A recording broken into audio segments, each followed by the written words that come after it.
What is up, everybody? Gentlemen, how are you? How you doing, buddy? What's up? Very well. What's up, Ben? How you doing? Ming, how are you, my friend? I'm doing great. Awesome. It's great to see you guys. If you don't know me, people probably thought I'm dead. It's been so long since I've done a podcast. People legitimately probably think that I died, and that's okay. It happens from time to time. Life gets in the way. Everybody runs into that from time to time. Not a big deal. The last time you were doing this, I was wearing a mask, so that'll tell you how long it's been. We've done a show or two without you. Not very many, but one or two maybe since then. But yeah, we did a lot of recording during COVID. That was good times. I mean, you weren't allowed to do anything else. You may as well. Yeah, exactly. I want to welcome their guests today. First, we have Chuck from the Funbearable podcast. Woo, what's up? At Discount Chuck on Instagram. He's always sharing some goodness over there. Oh, yeah, there you go. And my personal friend and friend of the show, Ming Chen from AMC's Comic Book Men and a Shared Universe podcast studio, among many other things. What's up, everybody? An honor to be back on Two Key Geeks. The only thing that would make this better if I was actually on the keys, but that's true. That I just wish I was there, but I'll take New Jersey, I guess. Yeah. You don't really have a choice. I mean, I guess you always do, but Jersey's not too bad. Jersey gets an undeserved reputation. I don't hate it there. No, Jersey rules. But Ming is a globetrotter. Ming is basically like the James Bond of podcasts and comic conventions, you know? Right, without the gadgets, without the women. I think James Bond is home more often than Ming. It only takes 2 hours to go kill all these bad guys, and then I think both James Bond and Daniel Craig are home more than I am. So yeah, for sure. I pitched we were doing a video a long time ago with Tell 'em Steve Dave. It was Elephants in the Room, which was this game show, and we had to do all these commercials for it. We had people send them in, and we also made a few. And I pitched a commercial to Walt that he didn't want to do. And it was a board game called Where in the World is Ming Chen? And it's his wife and children playing it. Should have done it. I know. There's still time, man. Yeah, you need to shoot that and send it over immediately. Yeah, I think it's really funny. Walt Flanagan shut that down? Yeah, he didn't. He said no. It's too bad. It's such a great idea. You could draw a card and you get one look at Facebook to see where he checked in at, and Yes, that's what part of it is. It could have had a cool theme song like the TV show. Yeah, you could be there with the big red hat and the big red trench coat. That'd be sick, man. Bank that idea, man. I think you should still do it. That's funny, man. It's freaking Flanagan, man. We're doing we're doing new commercials now too, because we do TSD game night, and so we do commercials usually for real stuff. But maybe we can do that at some point. Yeah, you have to. Yeah, and I saw a snippet online this week. Chuck, you got a new job? What's up with that? Yeah, I finally got hired at Impractical Jokers. So I just started last Tuesday. That's amazing. Your steadfast performance at Q West finally pushed him over the edge. Is that what happened? I got to be honest. I think I started talking to the people at IJ in 2018 about coming on. Yeah, it's kind of a funny thing because I've been working with Tell 'em Steve Dave since like 2016. But I'm one of those guys that never wants to bother people, so I never wanted to bother Q about it, you know? So we did this prank in conjunction with my podcast at a live show in 2018. And I bypassed Q. I didn't want to bother him. And I just found Casey Jost's email before I ever met him. And I sent him the prank cold. I was like, here's who I am. I do this kind of stuff. And he invited me and my buddy Brad to submit to write for that season. That's awesome. Yeah, it was cool. But so we didn't get hired, and then we would talk. But the thing is, it's only once a year that they hire new people, really. Yeah. In batch. And so we've been in talks for a long time. But the crew, the longer you go on with a show, and Ming knows this from Comic Book Men, the more established the crew becomes.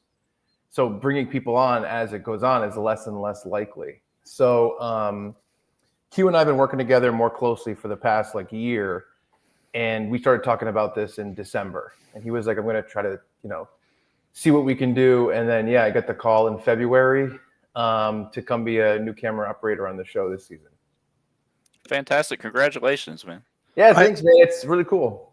I think had you bugged him earlier, you could have gotten this job a lot quicker. But I feel guilty. I hate doing it, man. No, better late than never. Hey, man, if you don't ask, the answer is always no. So that's. I mean, that's what I usually subscribe to. I usually am the guy who's like, just be tenacious, ask people. But I think because I was already working with him so much, and like I could tell that he was like, he's very busy, he's overworked. When he comes to tell him Steve Davis, you don't want someone in your ear being like, "Hey, give me another job." You know what I mean? I don't want to be that guy. But it all though. Yeah, instead of writing, so your camera, we get the big. I don't know what cameras they use on that. I don't know if these are the big, huge ones. I don't know if you're allowed to reveal. But so basically, so far, I've just done console stuff.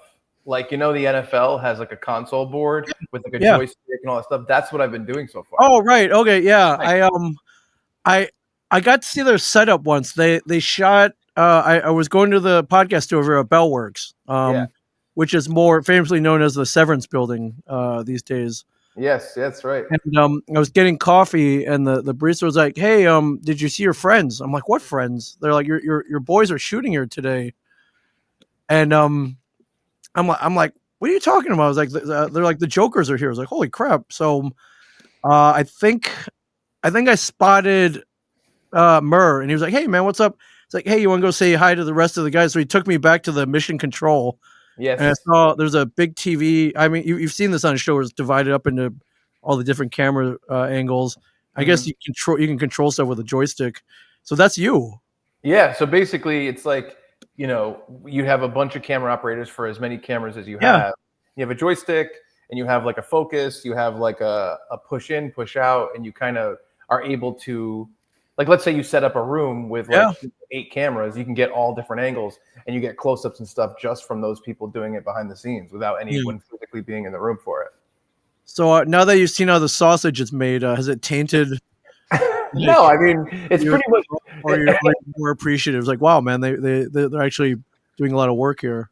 No, I think it's really cool. I to be completely honest, like about a little over a year ago, they were pitching new sizzle reels, new shows to Warner Brothers, and I got picked to pitch a show. So me and my buddies Brad and Ray from my podcast Funbearable, we came up with a concept for a show that would require a lot of hidden camera elements. Yeah. And so it was cool to see that, because I think we're going to try to independently shoot our own sizzle reel. We're going to try to raise some money and shoot our own sizzle reel for it at some point. So it's cool to know exactly how it's going, because that experience I think is going to help out. Yeah, you kind of have an in now too. So yeah, and I think I honestly, the crew there is awesome. Like I felt really lucky, because the first day I walked in, I knew 9 people off the bat. Oh, cool. Well, that helps. Nice. So it's like, yeah, exactly. It's like I've worked with all these people. I directed a sizzle reel for Q a couple years ago. I was a camera op on a reel for Sal, and I worked with Sal on other stuff too sometimes, as well as Q, obviously. So I knew so many of the people, and I think what's going to happen when we shoot our show, I probably am going to pull a bunch of people from Jokers to help out, like an audio guy, camera guy, all that stuff. Yeah. So I'm hoping, but yeah, it's really cool to be in that environment. It's a funny thing, because my mentor is Brian Nichelle, who directed Comic Book Man. Oh yeah, nice. And we constantly talk about the world of film and television, and he's kind of always like, man, he's like, independent media is the future. He's like, that's where everything's going to be. He's like, you're in the perfect spot, because that's where all of your experience is with all these different groups of people. And it's true. I think it's probably like at least partly true. But I also wanted to get in some industry experience, because I don't really have much industry experience. So I was really happy to be hired on Jokers, and I really appreciate Q doing it and Mike Damiani, the director. But yeah, so I'm really, really happy that I got pulled in. It's awesome, man. Yeah, thank you very much. Yeah. There's also a good testament on how you should make friends with everybody, and you don't piss people off. Exactly, right?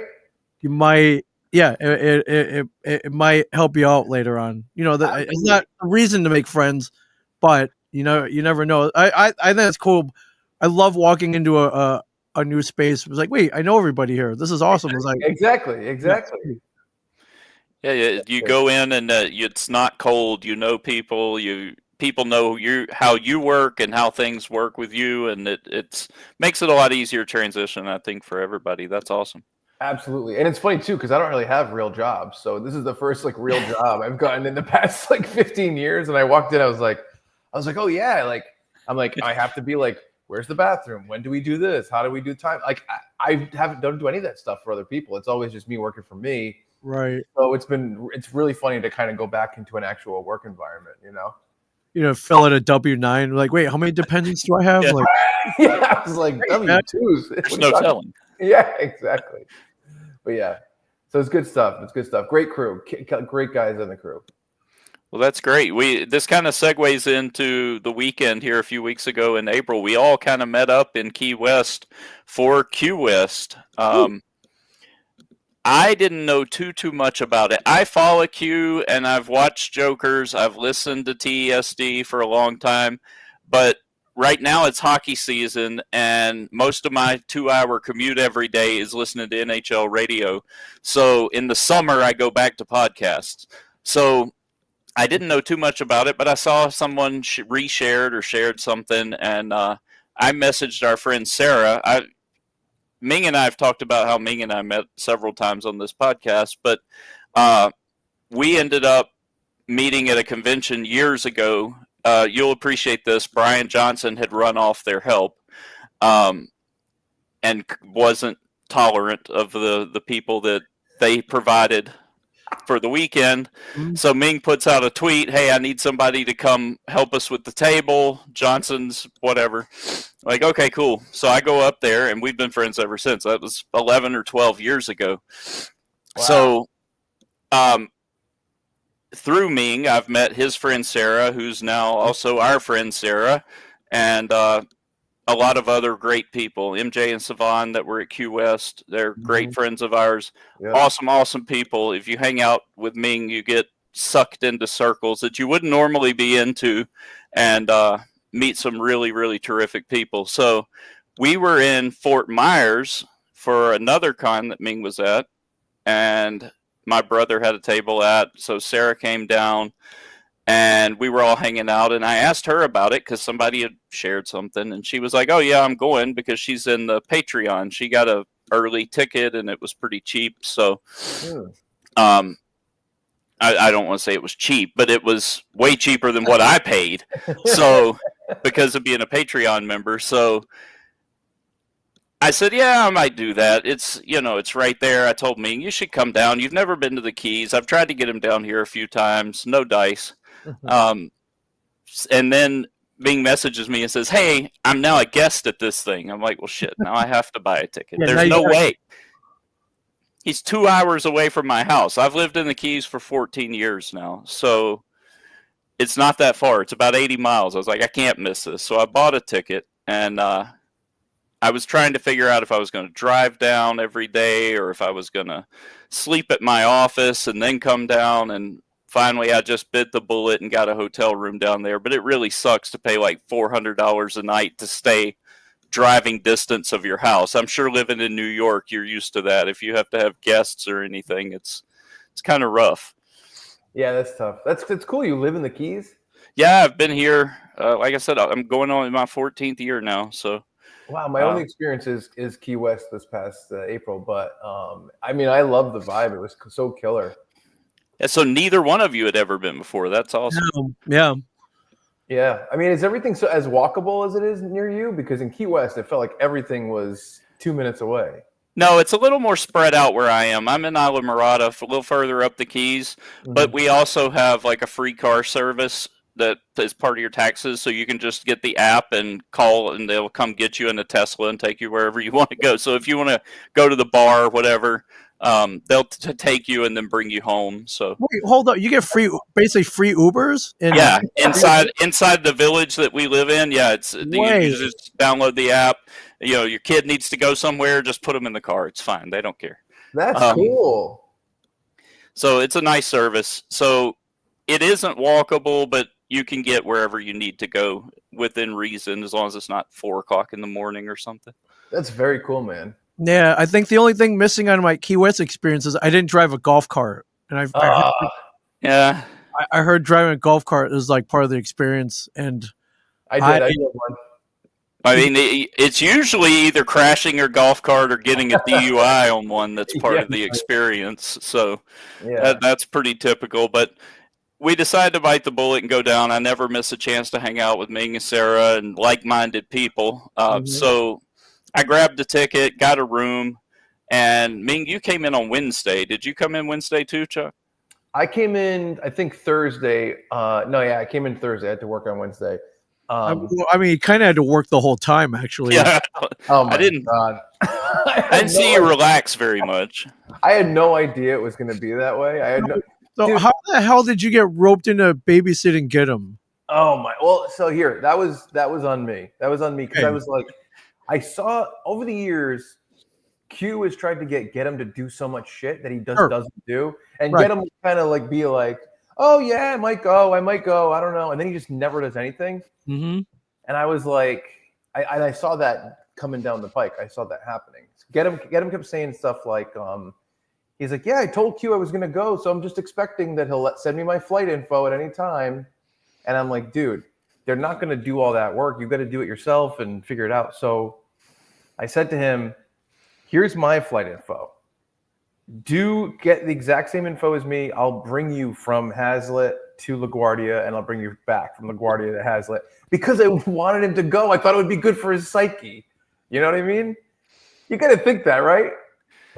I think it would. Yes, I agree with you, but I wouldn't be the guy to do all that. Obviously, you're the guy that left him on the pool deck. Yeah. So, I mean, not for nothing. We'll get there. It's fine.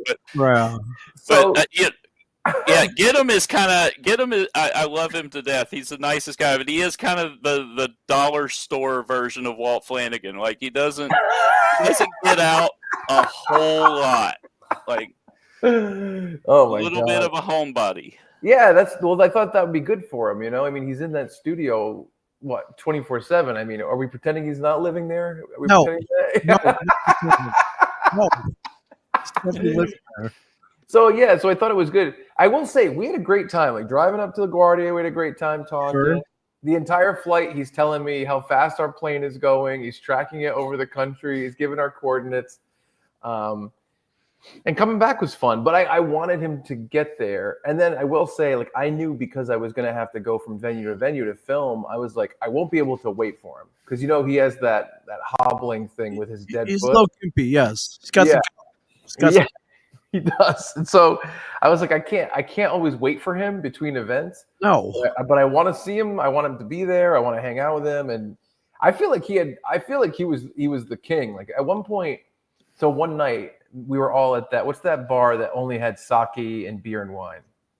Remember that, Ming? Golden something. It had all the video games inside it.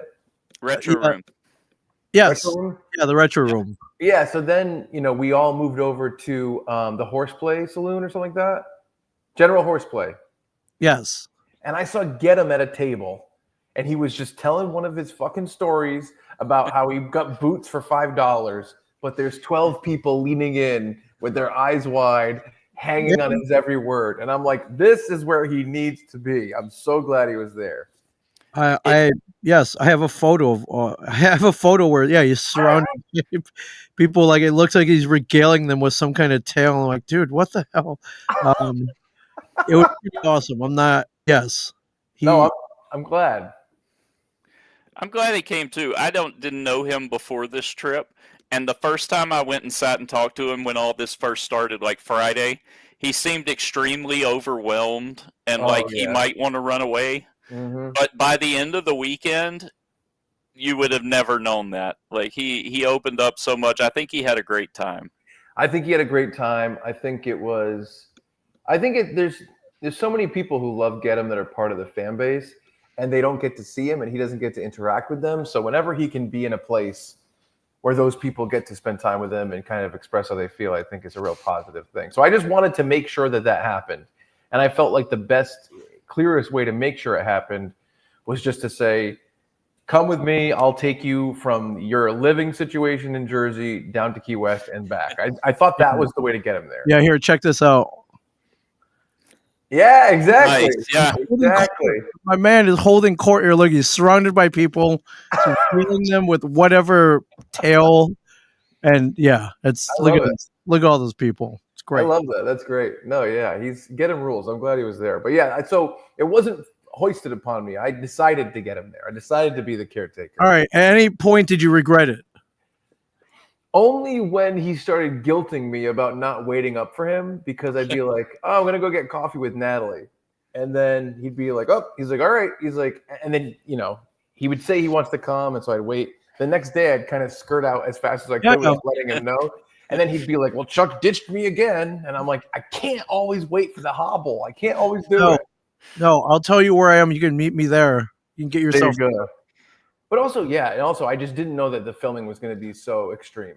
Like, me and Q talked beforehand, and he's like, it's just for promo clips. He's like, so get an establishing shot of everything and get like some highlights. Yeah. And then when I got there, yeah, we need this. We need this. We need this. I know exactly how you feel. I don't think he and Jiggy ever communicated, because Jiggy's like, this, and he's telling me where to go. I'm not kidding.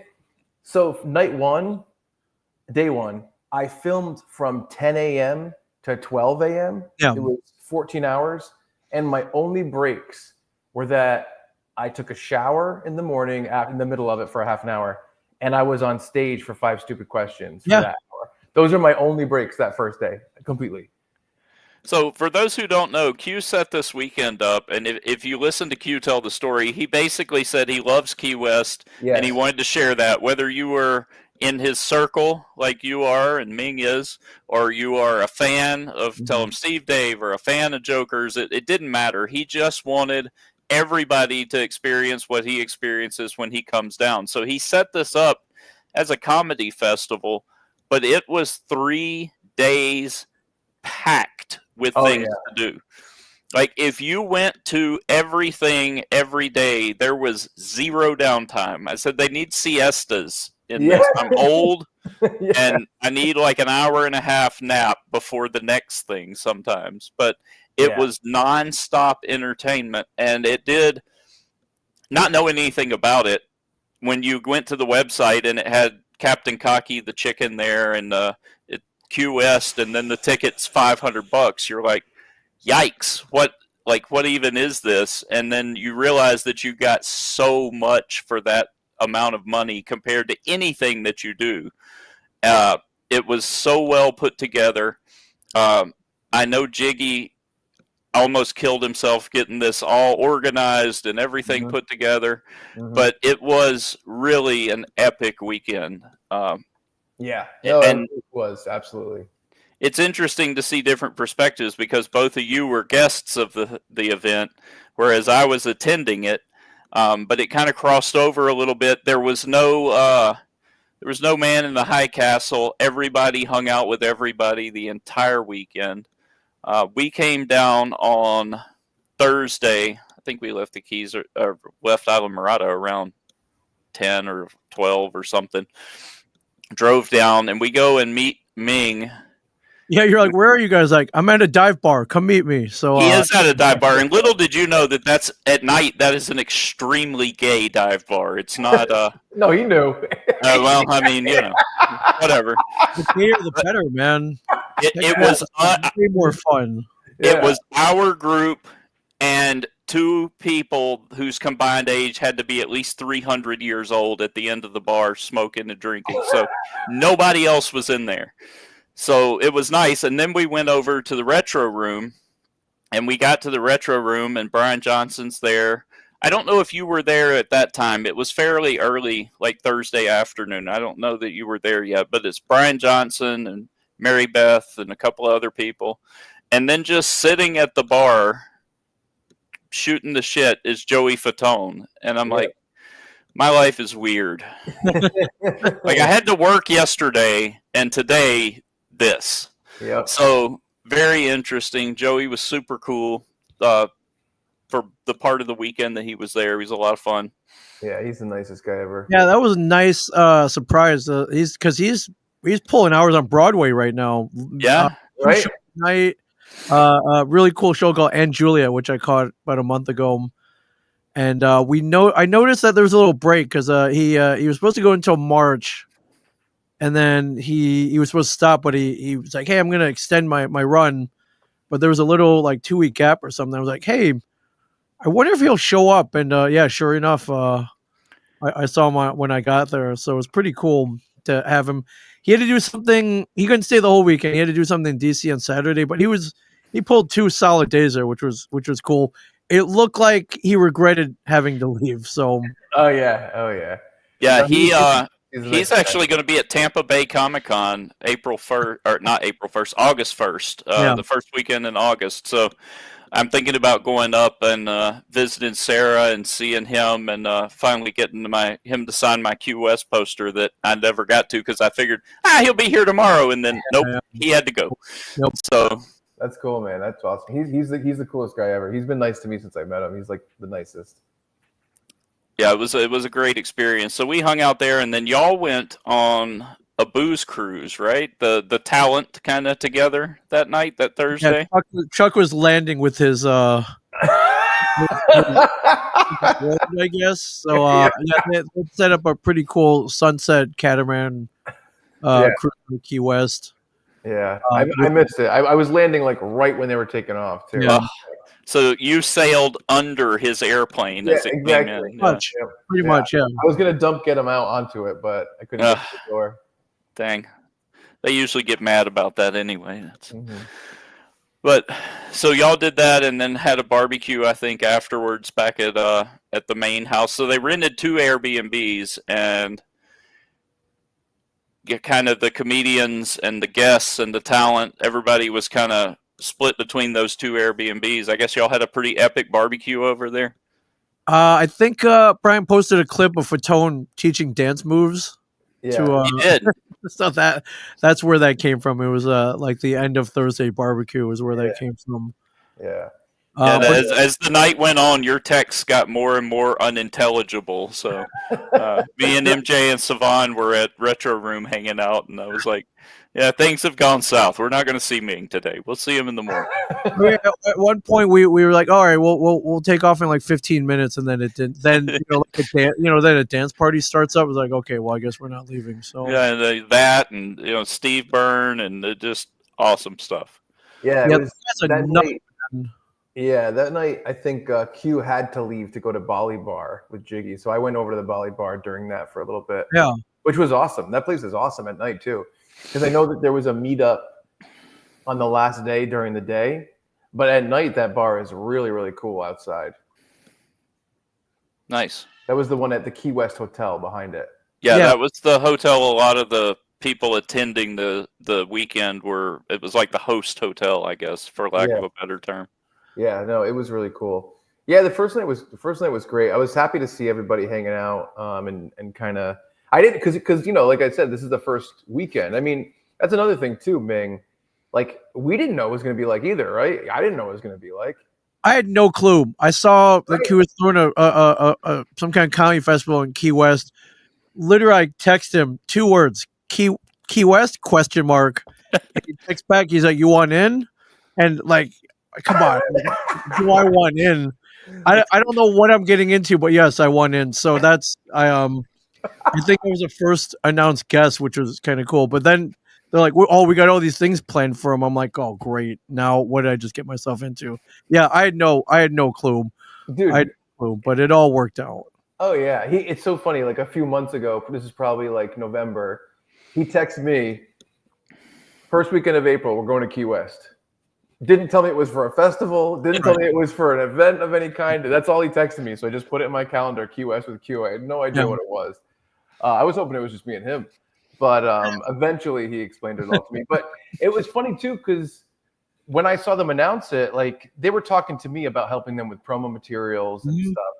And I still kind of was like, since I've never been to Key West, I don't know what the room is going to be like, the main room for all the comedy shows. I don't know what the actual area is going to be like. So it was really hard to visualize it. But I could tell that he wanted to do like a version of like a land cruise. Because the Joker's cruises are really similar in terms of programming. You know what I mean? So I could tell it was kind of going to be like a version of that. But I couldn't have guessed how much fun it was. It was so much fun. Even though I was working for every second of that first day and most of the second day, it was so fun. I can't believe how many people I met. I can't believe how many. It was just crazy. It was incredible. I think it's an excellent event, and I think it's pretty much safe to say they're going to do a second year for sure. Yeah, they seemed like that was definitely going to happen before we even left that weekend. Yeah, I think always so. a good sign. Oh yeah. And it was, like I said, it was very intimate. There were only 250 tickets to the event, and some of those went to people that knew people inside the group and things like that. So it wasn't overly packed. The Key West Theater where we held it at, that was kind of home base for the event. All the shows, the podcasts, everything was there, the stand-up. Friday we had the meet and greet there where everybody got to kind of meet their new family for the weekend and find somebody or a group of people to attach themselves to. That Thursday night while Ming was on the booze cruise and at the barbecue, I posted in the group. I had gone over to Retro Room. If you ever get to Key West, Retro Room is a nerd bar. They don't have a large selection of things to drink, but they have beer and sake and kind of weird things. But it's absolutely in our wheelhouse. All 80s toys, arcade machines, everything all over the place. So I went and hung out there, posted in the group. Before I know it, there's like 25 people in this place. They had no idea this was coming. Like, they were so polite and dealt with our shenanigans. They have board games all over the place you can play. It's a great, great little spot to hang out. It's not on Duval, so it's set back a little bit. You can chill. And we had a great time, but that was kind of the start of meeting people. And now all these people have gone back as far. There were people from the UK there. There were people from Alaska there who you just ran into last weekend, Ming, at the Comic-Con. I did, yeah. Oh, that's cool. So it was a really great experience. And you didn't have to be, it wasn't a fan of Just Tell 'Em Steve Dave or just Jokers or just any certain project. It was just fans in general and mostly like-minded people. It was a lot of fun. Every day was something packed out. Just busy, as you well know, because you were at everything. Yeah, I feel like it was probably 3 to 4 shows a night and probably 4 to 5 events during the day leading up to that. Yeah, so it was a crazy amount of stuff. And it was. I'm sure that they were really focused on making sure that people got their money's worth, and they felt like the entire weekend was packed. And I think they exceeded those expectations for sure, without a doubt. Knowing what I know now, I would pay more next year. And my only concern for next year is the scaling of it. No, dude, don't say that too loud. I felt like it was an exceptional value for what I got. The hotel was overpriced, but the actual event was great. And they can't scale it up too much, though, because there's not anywhere in Key West to accommodate kind of more people than what we had. I think you might could put 50 more people there and open the balcony, but that's pretty much going to be it. That's one of the bigger venues down there. So, yeah, that's kind of the vibe I got as well. I think it's funny too, because I think when Q announced this, I think he had a lot of faith that people would just come this first year and check it out, because there wasn't a ton of information. It was just like text information and the flyer, and it sold out really quickly. So I think a lot of people were like, oh, I'll take a chance and see how this is. And then I think there was a ton of people, especially in the Tell 'Em Steve Dave fan base, who were like very bummed that they weren't there. They had FOMO. That's the vibe I got so bad. Jimmy the hair guy almost took his own life. Yeah, the only thing that prevented him from not taking his own life was the fact that there might be another one. And, exactly. Forward to. Yeah, no, I think people that saw what was happening during it, I feel like they could triple the capacity and people would buy tickets and it would sell out still. However, you're right. I don't know where else they would do stuff. I mean, I don't know Key West that well, but it seems like that's the biggest place we can do shows like that. It really is. And then, like, we went to Margaritaville for karaoke, which is Ming's bread and butter. Yes. Yeah. And they closed the entire Margaritaville just for our group, which is true? Yeah. Oh, I didn't know that. No one else was allowed in if you didn't have a event wristband. So, and we packed that place. Like all of the other places were still open for the general public, and there's just Q and 200 of his friends hanging out in the midst of it. So the space is really tight. I don't know, short of getting like some grand ballroom at some expensive hotel or something, but I think that takes the soul away from the event. I think that's not really kind of what it's about. So I'm curious to see how he broaches that, because obviously it's a lot of work and you want to maximize the money you make for your work and your time and everything. And it's not all about money, but everybody has a job. I think it's also, knowing Q, he probably cares even more about the community and wanting people not to feel like they have to be left out. And so if he is trying to scale it up, that's probably his goal, in terms of just being able to let more people in on it. But I don't know if they could. I don't know how they would, but we'll have to see how next year goes. I mean, I'm sure they're going to try to figure it out. I think it's perfect. Don't mess with it. Don't mess with it. I think it's perfect too. I mean, if this becomes a yearly tradition for me for the next 25 years, I'm fucking psyched about it. You know what I mean? 25 years. If it's 25 years, you're going to be one of those old naked guys up at the garden. Yeah, absolutely. Yeah, exactly. Cage on, yeah. Me, Ming, and get him. Yeah, of which there is a clothing optional bar in Key West, and we went there a couple times just because it's kind of a rite of passage there. Yeah, for sure. And, some people were scared, some people were titillated, some people were confused, some people were all three. Listen, if you get to Key West, last week of October in Key West, leading up to Halloween, is Fantasy Fest, and Fantasy Fest is like Mardi Gras on speedballs. It is. Key West is always, to me, I'm from Louisiana, and Key West has always to me been a clean, safe New Orleans, which New Orleans is neither one of those things.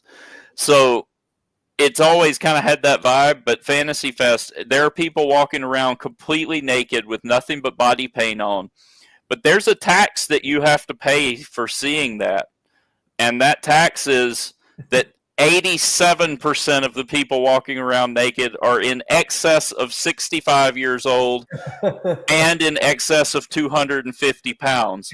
And so it's fun. Go do it one time, but don't say I didn't warn you before you do, because you got to pay the fiddler to see the good stuff. So wait, whose fantasy is this exactly? I don't know, and honestly, it's best that you don't ask questions, because you might get the answers to your questions. So it's interesting. It's a different place.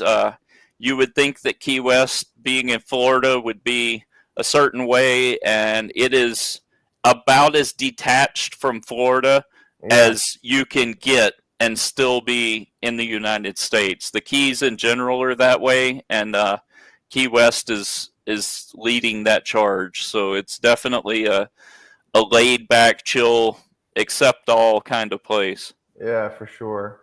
I think knowing what I know now about the festival, next year, if it's kind of the same thing where I'm gonna be part of some shows and also film, I'm gonna really push to get some other camera guys to come down. Yeah, that was my question. It's like, you need a second camera op, dude. Oh my god, yeah, I 100%, man. Yeah. Rupert would be the guy I want to come. I want. Oh man, I think he'd love it too.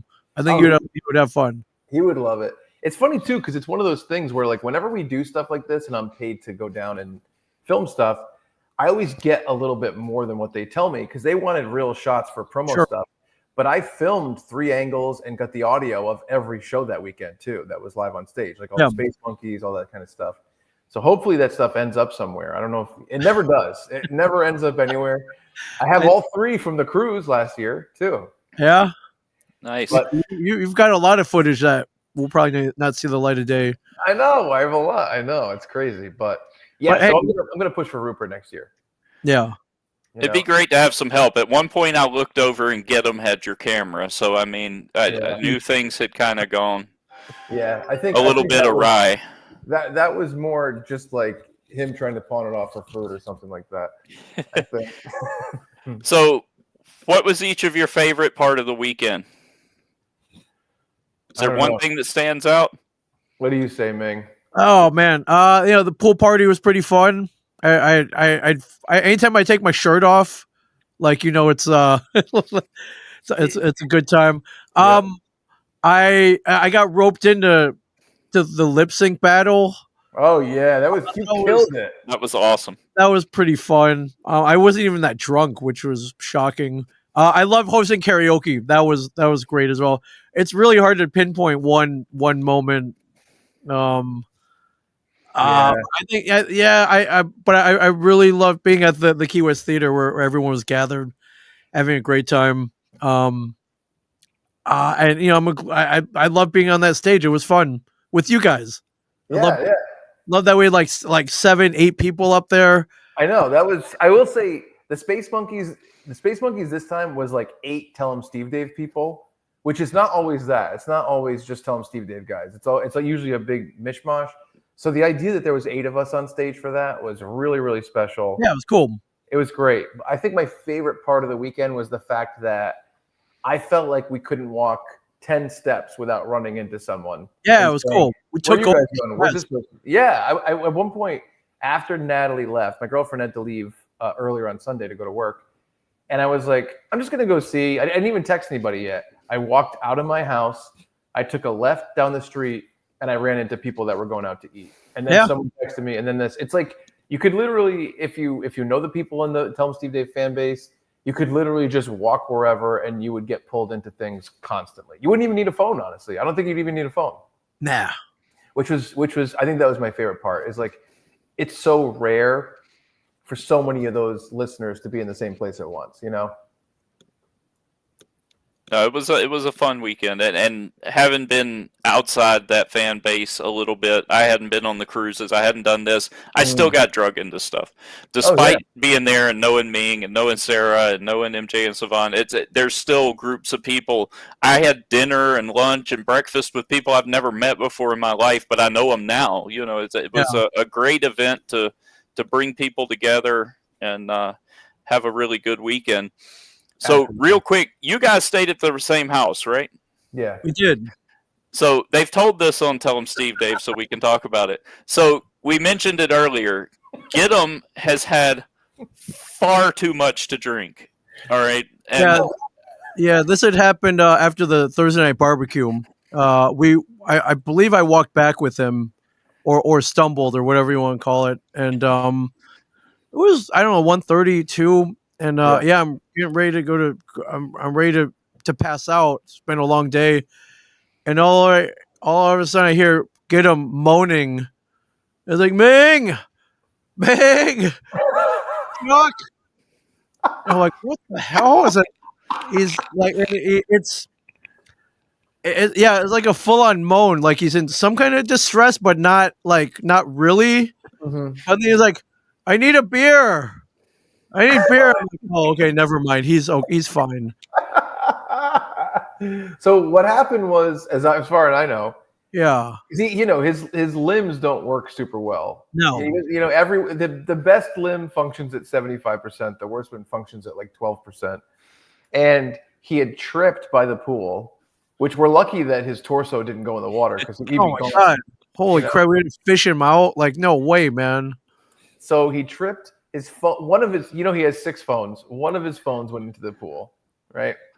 And so I guess he was on the ground calling out for Ming and calling out for me. Yes. And when we didn't come, he stripped down to his tighty whities and he slithered into the pool to get his phone himself. So, but the best part is that at one of the events the next day, Ming tells this story, and he's like, he was calling for me, and I just couldn't deal with his shit. No. Like I just couldn't. He's like, I just went to bed. See, if I heard him, I would have gone, but I didn't know him. Well, I mean, of course, you were the designated keeper of the. I know. Room, so I know. I as soon as I got there, I'm like, I cannot be Get'em's babysitter for this entire weekend. No, and I didn't hear anything on the phone. He was yelling for beer. He wanted beer, and I'm like, I'm not getting you beer. I'm not. Oh my god, yeah.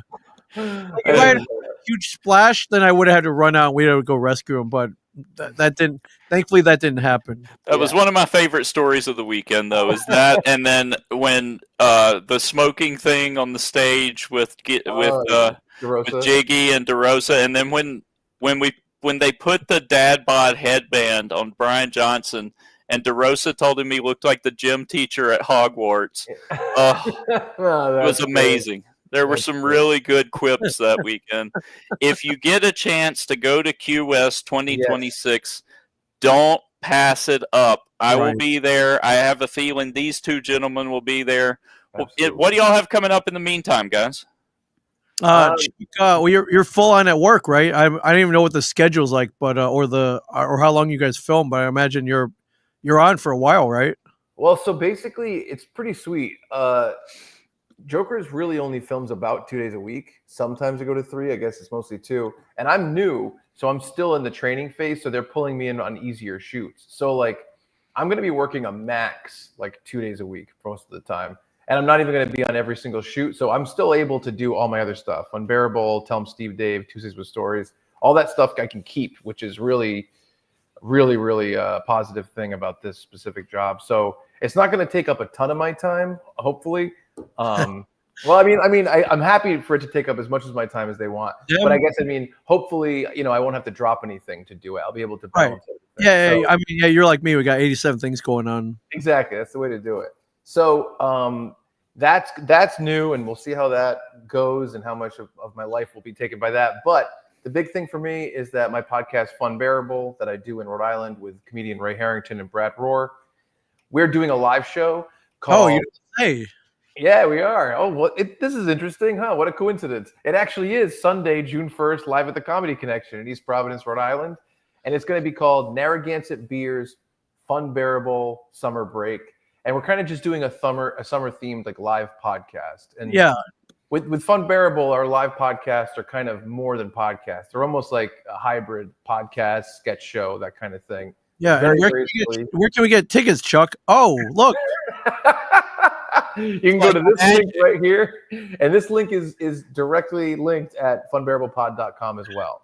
So if you don't get a chance to click on it now, which you should, just buy the tickets right now. That helps us. Funbearablepod.com will have the link.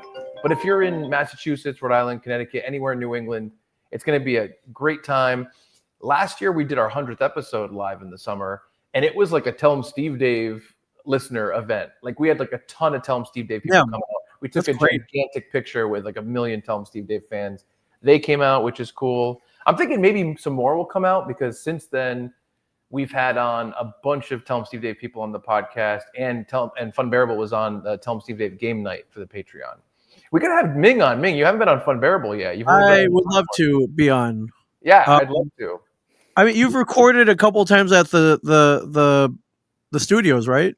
Yeah, just I think just twice now we've done it. So we have I'd love to do a live with you guys. Oh, dude. So I was actually, I guess I'll say it here, even though I haven't talked to Ray and Brad. I was thinking about the idea of maybe at some point doing the Comedy Connection and doing a Funbearable Tell 'em Steve Dave crossover live show. Oh, it'd be awesome. And this is in Rhode Island? Yeah. And the people I was going to ask is Johnson, you, and then probably Jimmy and Rupert. And I'm like, that's a great representation because Walt's not going to come. Q's going to be busy. But that'd be killer. I love Providence. I haven't been there in so long, and I miss it. Providence is such a great town. And the club is amazing. It holds like 225. And I think if we did something like that, it would for sure sell out. So it would just be like a crazy time. Yeah. I think it'd be really fun. So we'll talk about that at some point. But yeah, that's cool. So it says Narragansett. Are you? Did you get sponsored by Gansett's or? Narragansett Beer reached out to us. Holy crap, dude! That's huge. Yeah, they reached out to us last summer, and it was funny. There's a guy that works at Narragansett, and he's a huge fan of ours. He started out as a fan of Tuesdays with Stories, which is the podcast I produced with Mark Norman and Joe List. And he found out about Funbearable, so he reached out to me, and he's like, "Hey, we wanted to see if we could sponsor you." So we started a long-term sponsorship with them in January. And they're still sponsoring us, and this is kind of part of it, is that we're doing this big collaboration, Narragansett Beer Funbearable live show. Yeah. We're hoping to have a collab shirt, Narragansett Beer and Funbearable, because they own the rights to all the Jaws merchandise, so they can make Jaws merchandise. Yeah. So we're going to make a Jaws Narragansett Funbearable thing. And we have another special piece of merch we're hoping to be able to get done for this. And just as a little sneak preview, so my buddy Brad loves hot dogs, and he's one of the hosts in Funbearable. So last year for a live show, Ray and I surprised Brad on stage. We had made a fake business called Brad's Brats about him having his own hot dog cart. And we sent hundreds of postcards around the country of his business threatening other businesses, like writing to the FDAA and trying to get approved, like writing to all the food reviewers around. We wrote to his childhood favorite hot dog place to say, like, you were my inspiration. Now I've become your upper. Enemy, go away. Yeah. I was once a student. Now I'm the master. Yes. Exactly. So we did this huge prank. It worked out super well. It was really funny. And Narragansett Beer saw that, and they were like, we want to make a Brad's Brats hot dog seltzer can. Wow. Wow. Yeah. So I think we're trying to figure it out right now. We think we're going to make it full of like an actual hot dog candle inside it, but we haven't figured it out exactly yet. But we're hoping to have these for the live show on Sunday, June 1st at the Comedy Connection, East Providence, Rhode Island. Narragansett Beers Funbearable Summer Break, funbearablepod.com for tickets. It's going to be really, really great. It's going to be fun. Yeah, dude, not since Jaws has Narragansett been featured so prominently in anything. Exactly. Great. That's why I love them. It's because of Jaws. You know what I mean? Sure. It feels like such a big part of my summer. All those old style cans that I love so much. Yeah. It's really, really cool. I saw today online the kid, the actor who played the kid that got eaten in Jaws. Yeah. Now he was back in Narragansett he sells a pool float, like a raft, and it has a giant bite out of the side of it and blood all over it. And so you can, for like $90 or something, you can buy this thing from him. And he was in Narragansett where they filmed the show, and he's like, the water was too cold, I wasn't getting in. So that's amazing. I love that. That's hilarious. A lot of fun. Ming, where can people find you at? Yeah. I'm all over, man. I'm going to Brantford, Ontario tomorrow for the weekend. They're doing their very first Comic-Con on Saturday from 10 to 4. Oh, very cool. I'm all over. Yeah, I'm in LA. I'm in where am I? Traverse City, Michigan. I'll be in the DC area. And it looks like I might be at a convention with Kevin and Jay, a rather large one in the beginning of June. They haven't announced it yet, but that I don't know how that happened. But I talked. Sometimes you can talk your way into stuff. It's pretty awesome. Oh yeah. Yeah. So that's kind of like Q West. Yeah, kind of like Q West. That one I'm looking forward to. It's going to be a busy summer for sure. That's very cool. Yeah, they still want me at these Comic Cons, man. I just got back from Alaska and British Columbia, so it's been quite a journey so far. That's great. I love it. I mean, I would have been fine with just Q West if that was the only trip this year. Would have been awesome, and maybe a little swing up to Providence. Hell yeah, that's right. Funbearable show later, but it's pretty awesome. I get to keep going. So, someone's like, I do have to fly to Michigan first, and then drive to Brantford, Ontario, and then I'll be in Traverse City, and Michigan's my home state, so hopefully I wind up there a bunch of times. But more than likely, if you can't come to us, I'm coming to you. That's pretty likely. So stay on the lookout. Awesome, folks. If you're watching this, be sure and check these guys out. Check out Funbearables. Check out the live show that they're going to be having. Ming can put the link up one more time. And check out Ming's con schedule and the Shared Universe podcast studio. If you have ever thought about starting a podcast, it's this easy. You email Ming and he sends you a link. Boom. And boom, you're done. Gentlemen, thank you very much for being here and taking some time to chat today. It's great to see you all again. And I hope that you have a great, great time and a great event. Dude, thank you, man. Thank you to you and Daniel, the two key geeks and keys. And listen, Chuck, man, you put out a call, we answer the call. We answer the call. I appreciate it. You guys rock, man. You always help me out. I love you, buddy. Yeah, of course, man. June 1st, live at the Comedy Connection, live Funbearable, presented by Narragansett Beer. That's why I can't. I might have to be at the secret convention. That's why I can't be there. But now we'll figure this out. We will. I want to figure it out. Up on stage with you guys at a future date for sure.